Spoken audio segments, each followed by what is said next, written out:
Hello there ladies and gentlemen, I'm Paul TX14 Walsh and welcome to an all new World of Warships gameplay. In this episode I'll be sailing out in the Tier VII British Free Experienced Battleship known as the Nelson in a Tier VII Standard Battle on the map Neighbours. Sailing alongside me is my good friend Ben, call sign Lamari, in the Tier VII British Premium Battleship known as the Hood. The overall premise of the gameplay is that Ben and I make a rather unusual push directly through the centre of the map towards the enemy base. As I analyse the gameplay, I'd like to draw your attention to three main areas of discussion. Firstly, the usage of the initial intelligence provided by our friendly carrier to know a push through the centre would be viable. Secondly, the slow reaction time of the main enemy fleet group to our central push and how this compromised the enemy's ability to defend their base. And finally, using the cyclone weather pattern to position our battleship such that the enemy counter-attack to retake their base was caught in the crossfire. With the forward covered, let us get into the gameplay.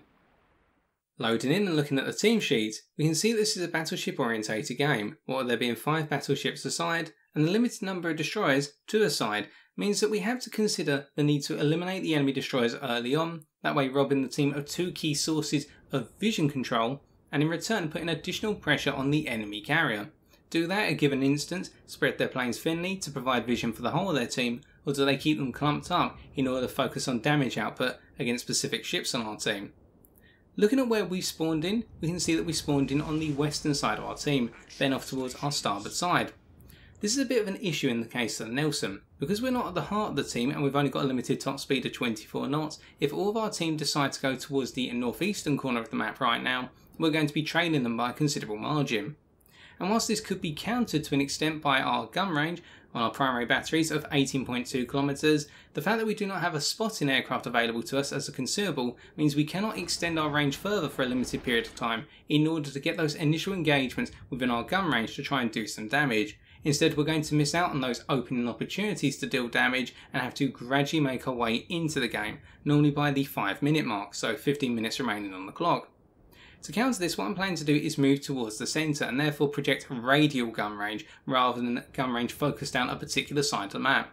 If I'd gone towards the west, the focus would be off to the western side and on top of that, orientating the ship that way, off to the starboard side of the ship, and going east would be focusing eastwards and on top of that projecting our guns over the port side of the ship, so hopefully you can get the picture.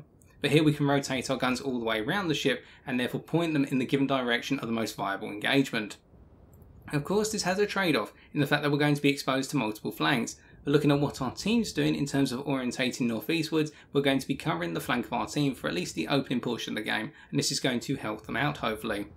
Ben's coming alongside gradually, and the thing is, Ben does not have this issue in the Hood, simply because her standard top speed is 32 knots, so we could chase after our teammates and get in amongst them very quickly, and therefore be able to contribute to those opening engagements. But he's decided to stick with me. Solidarity in numbers, and we can defend each other from the planes of the enemy carrier. And we'll come back to talking about the AA of the Nelson and the Hood a bit later.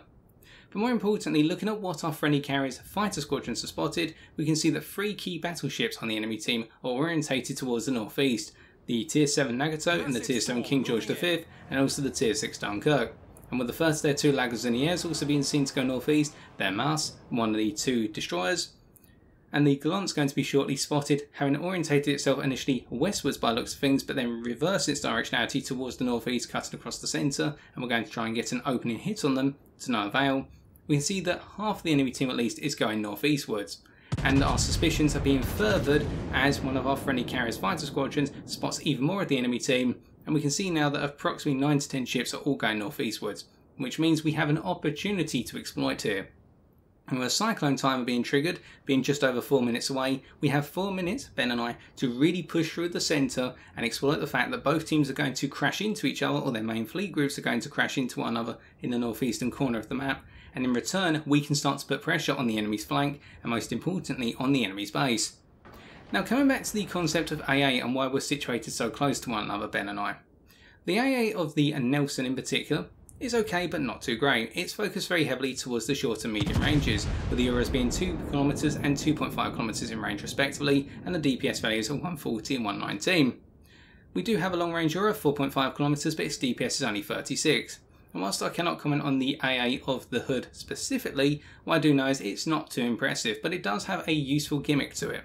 and that is the fact that there's a short range rocket AA aura of 1.5 kilometers as standard, which when defensive AA is triggered on the hood while it's consumables, the DPS of that aura goes up by a factor of 25, absolutely obliterating aircraft that fly into it.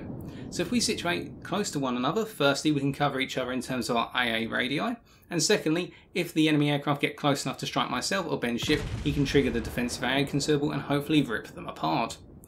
And in return, we're using our high explosive here to try and set fires on the enemy battleships, such as on that Dunkirk. If we can set fires, we can trigger their damage control party consumables, such as what we've done there, and also soften up their AA, so that way our friendly carrier can start to really pummel the enemy battleships over time. And we have a friendly mast now who's decided to come down towards the centre of the map and is acting as a forward squaring, which means that we do not have to worry as much about incoming torpedoes from the enemy destroyers, alternatively being spotted by a destroyer that we cannot spot in return, because our mast is going to provide us with the counter vision. So it's all working out nicely here. And whilst we didn't have armour piercing loaded for that wonderful salvo on the La Gaziniere, 7 out of 9 shells connecting, the high explosive did tons of damage and set 2 fires, so we cannot complain.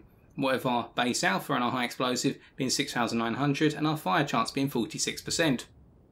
Now if our masts coming back towards us here to provide smoke, we've also got our Kirov coming up behind us and they can take a little bit of the lead. Ideally we want to be supporting our teammates pushing forward. And of course will be the main crux of the push, but at the same time we don't want to be the ships right at the front initially, simply because we don't have the ability to counter the destroyers. So having a mast who's going to provide us with smoke and then get back on the front line and a Kirov pushing forward really does help out, and you can see how the different classes of ship will play off one another here. Something that needs to be respected in World of Warships in my opinion. I'm orientating myself towards the enemy team, or the rear of the enemy team, and Ben meanwhile is moving out towards the west. Now this is for 2 reasons. Firstly, to distract the enemy carrier. The idea being that Ben has the ability to bait the enemy carrier's planes into striking him, and whilst the torpedo bombers will be able to get off a good number of their torpedoes before they're really hurt by his defensive AA consumable, in return, as those bombers try to get away, they're going to be absolutely shredded, meaning that the enemy carrier is going to lose a considerable number of planes. But on top of that, we're now providing a width to our push towards the enemy base. Because what you have to consider is the Cyclone is now just over a minute away. And if we start to spread ourselves across the enemy base, Ben taking a western side and myself taking an eastern side, when the enemy team return to try to defend the base, they're going to have to push through effectively a crossfire of battleship fire. With my guns being able to fire on one side of the enemy ship, Ben being able to fire on another side of the enemy ship, and the enemy ship that comes between us will not be able to angle against both of us at the same time. And in return we can get some penetrating damage in from either my guns or Ben's, such as the damage we did there to the enemy Dunkirk. It wasn't the best aimed salvo, where I was not given enough lead to anticipate the fact that the Dunkirk was actually coming to a standstill, but still 10,000 from armour piercing, I'll respect that. And in return we're going back to high explosive now to try and trigger some more fires and aggravate that Dunkirk even further. Now with Ben pushing out, we can see that the enemy Fiji in the cap is still not moved. It looks as though they disconnected, they haven't connected to the game, but they are an issue in the fact that that AFK ship, or that disconnected ship, is spotting us right now. And when we go back to our base concealment, apart from the ships that are up towards the northern edge of the map rather than northeastern corner in my case, but in Ben's case in particular, that Fiji is keeping him spotted for the enemy team, and he wants to take away that vision that's being provided by that ship. So that's why he's focusing so heavily on the Fiji right now, rather than assisting in eliminating these ships at the tail end of the enemy fleet group's push. The Cyclone's now coming in. We can see that our Mus is still in the lead. The Fiji goes down, and this means that Ben can now go to his base concealment and start to hide and move towards the base at 32 knots. Taking a slow approach and zigzagging has meant that we haven't drifted right into the torpedoes, the enemy mast or the enemy gallant. We don't know exactly what ship's ahead of us right now because our mast orientated a little bit off towards what was our port side rather than the starboard side, but we can't have a go at them, they're doing their job. Now they're moving back towards our starboard side ahead of us, and that means they can spot those destroyers once again, and we can lend our high explosive shells or armor piercing shells, depending on what's loaded, to help them out and get rid of those destroyers. And we can see a small group of cruisers behind us now grouping up to support, with our 2 Dallases, and we've also got an Algerie gradually making their way around, and then what was left of our main fleet group up in the northeast, keeping the enemy battleships busy by the looks of things, albeit they're now starting to gradually turn themselves around and come back to the base. We can see here Ben's being attacked by the enemy carrier's torpedo bombers, and that comes on to what we were saying earlier about him baiting those bombers to do damage to his ship, and he's taken out a good number of them, but he's taken a number of torpedoes in return. And we can also see the dive bombers coming in here, but he's going to be able to hold up. And with the Cyclone coming into effect, the enemy mast being spotted, we can start to unleash our guns on them, as our friendly mast also does the same.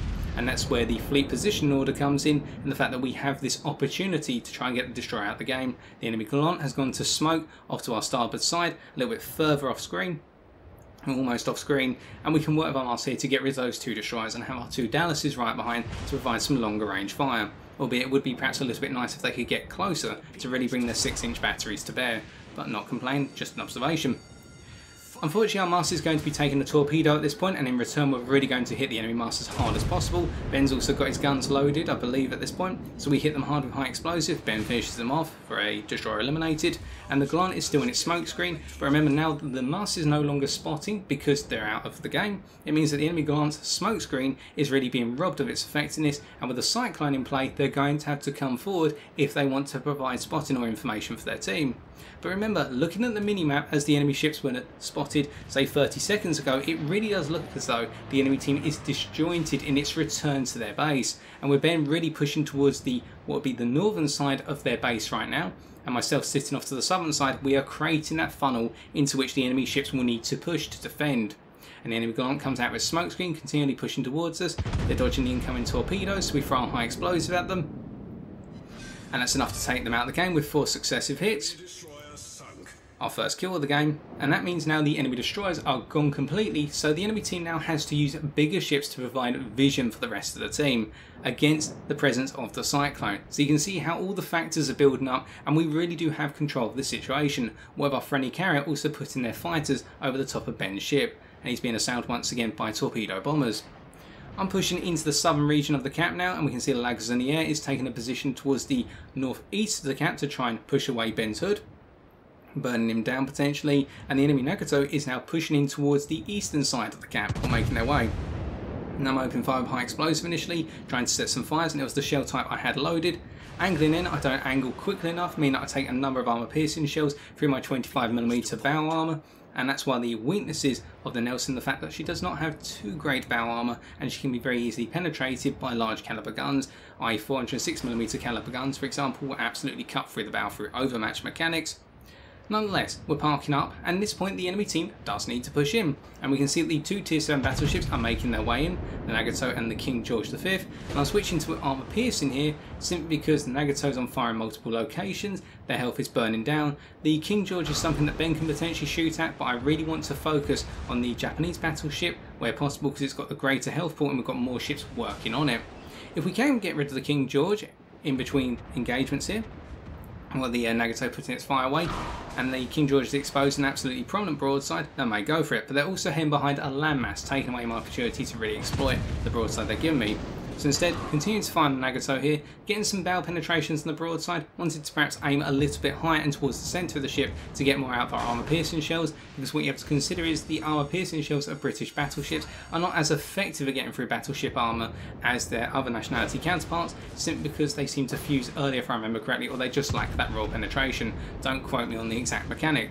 Nonetheless, 3 shells going in there, a nice 10,000, and that Nagato is out of the game, with our friendly carrier taken out with torpedoes. And we can see how the enemy ships are continually pushing into this funnel, and we've got multiple friendly ships coming in now, and the noose is really closing in, simply because the remnant ships on our team that are in that northeastern corner, they're trailing the enemy team into the north, with our Bayern and our Duke, the Tier 5 and Tier 6 battleships, making their way across. They're a little bit behind, but what it means is the enemy team's got nowhere to escape to, and reinforcements are on the way for Ben and I, as needed, coming from another direction.